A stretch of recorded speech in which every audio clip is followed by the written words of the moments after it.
अहिल्यानगर येथे भाजपच्या नवनिर्वाचित आमदारांचा सत्कार सोहळा आयोजित करण्यात आला होता।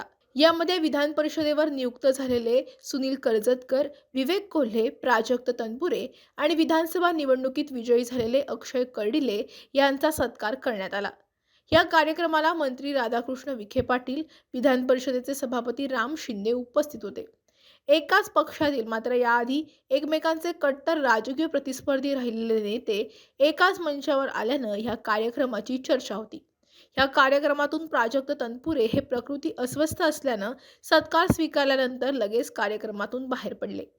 यावरून राम शिंदे यांनी मिश्किल टिप्पणी केली।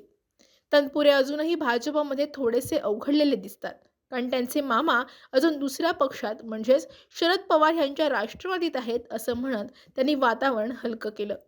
राम शिंदे यांच्या या वक्तव्यावर भाजपचे युवा नेते विवेक कोल्हे यांनी लगेचच टोला लगावला।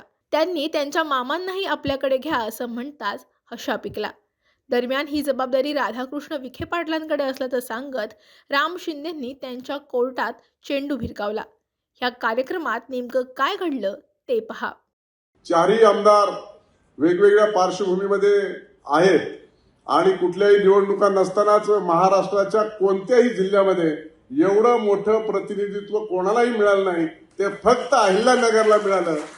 आणि हे अहिल्यानगरला प्रतिनिधित्व मिळालं असल्या कारणाने सुनीलजी कर्जतकरांनी त्यांच्या वाणीतून सांगितलं की निश्चित स्वरूपामध्ये अशा पद्धतीचा सुखद धक्का त्यांना कशा पद्धतीने बसला, परंतु त्यामागे त्यांचा कार्यकाळ गेल्या निरंतर 40 ते 50 वर्षापासून त्यांनी आपल्या जीवनामध्ये भारतीय जनता पार्टीचं संघटन मजबूत करण्यासाठी, हा विचार रुजवण्यासाठी आपलं जीवन व्यतीत केलं। आणि म्हणून भारतीय जनता पार्टीने त्यांच्या या कार्याची दखल घेऊन त्यांना विधान परिषदेचा आमदार म्हणून नेमणूक दिली। ही खऱ्या अर्थानं भारतीय जनता पार्टीच्या सर्वसामान्य कार्यकर्त्याच्या या अभिमानाची आणि स्वाभिमानाची गोष्ट आहे।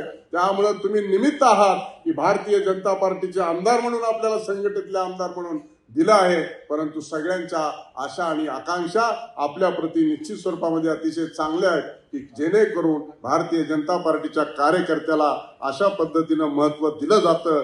आणि म्हणून ही खऱ्या अर्थानं आपल्याला मिळालेली संधी आणि संधीच्या माध्यमातून खऱ्या अर्थानं आपला पेशा तर हा राजकीय आहे, परंतु आपल्याला काही कारणास्तव संघटनेमध्ये काम करावं लागलं। आदरणीय स्वर्गीय गोपीनाथजी मुंडे साहेबांचा सहवास लागला। मला वाटतं कालच काळा दिन म्हणून साजरा झाला। आपण 3.5 वर्ष या काळ्या पाण्यात आणीबाणीच्या कालखंडामध्ये आपण सजा देखील भोगली आणि मग अशा परिस्थितीमध्ये हा राष्ट्रवादीचा विचार आपण रुजवला, पोचला, वाढवला आणि त्याचंच फलित म्हणून आपण आमदार झाले। विवेक कोल्हे तर खऱ्या अर्थानं राजकीय घराण्यातून आलेले आहेत। शंकरराव कोल्हे यांचे नातू श्रीमंताताई कोल्हे यांचे पुत्र म्हणून आपल्याला मोठा वारसा लाभला, सहकाराचा असेल, शेतीचा असेल, आणि म्हणून आपण एका चांगल्या घराण्यातून या ठिकाणी आलेले आहेत। त्याच्यामुळे आपल्याला बाळकडू हे घरातच मिळालेलं आहे। त्यामुळं हे बाळकडू मिळालेलं निश्चित स्वरूपामध्ये कोपरगास आपल्या जिल्ह्यातील विकासाला आणि आपल्या जिल्हा हा अग्रगण्य राहण्याला निश्चित उपयोगी पडेल। प्राजक्त तनपुरेंची देखील अशाच पद्धतीची, त्यांचा देखील घराणं हे राजकीय आहे आणि राजकीय घराणं असल्याने देखील त्यांनी देखील या राजकीय घराण्यामधून आपल्याला या विधान परिषदेमध्ये प्रतिनिधित्व करत असताना भारतीय जनता पार्टीतून प्रतिनिधित्व मिळालं।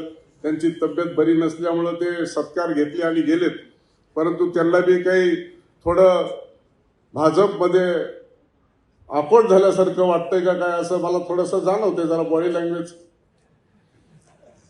परंतु भाजप हे सगळ्याला सामावून घेणारा पक्ष आहे, तसं काही वाटून घेण्याचं कारण नाहीये। त्यामुळं तसं वाटत नाही, वाटणार नाही, परंतु वाटत असेल की मामा तिकडे येत आणि मी इकडे, पण आता हरकत नाही।